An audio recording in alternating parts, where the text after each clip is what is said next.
அடுத்தது என்ன பாருங்களேன், 25 மாணவர்கள் சாக்லேட்டுகளை சரிசமமாக விநியோகித்த பிறகு 8 சாக்லேட்டு மீதி இருக்கான். இப்போது மாணவர்கள் எண்ணிக்கை 28 எனில் சரிசமமாக சாக்லேட் கொடுத்த பிறகு 22 சாக்லேட் இருக்குது. அப்படி என்றால் மொத்த சாக்லேட்டில் எண்ணிக்கை என்ன?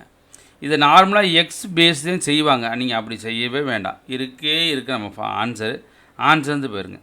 நம்மளுக்கு இவங்களை 8 கழிச்சா 25 டிவைட் ஆகணும். இது 8 கழிச்சா 25 டிவைட் இது ஆகுமா? 8 கழிச்சிங்கனாக்கா 357 வரும்.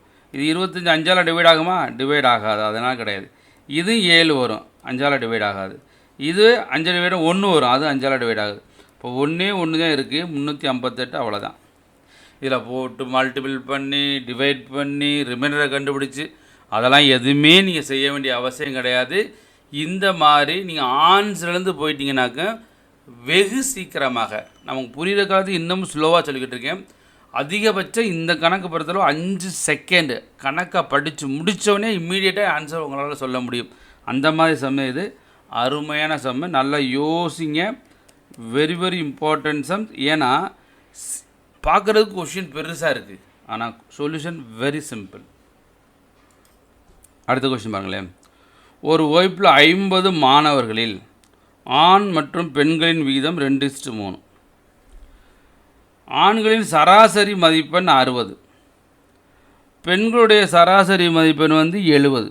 அப்போ ஆண்களுக்கு 60, பெண்களுக்கு 70ன்னு கொடுத்துட்டாங்க.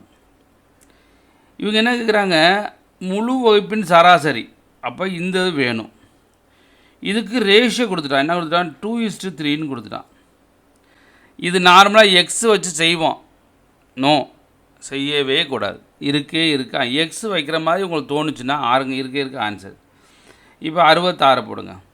இது ரெண்டையும் சப்ராக்ட் பண்ணால் 4, இதுலேருந்து சப்ராக்ட் பண்ணால் 6, 2ஆல் அடித்தா 2, 2ஆல் அடித்தா 3 வந்துருச்சு. அதனால நீங்கள் எடுத்த ஆன்சர் ரைட்.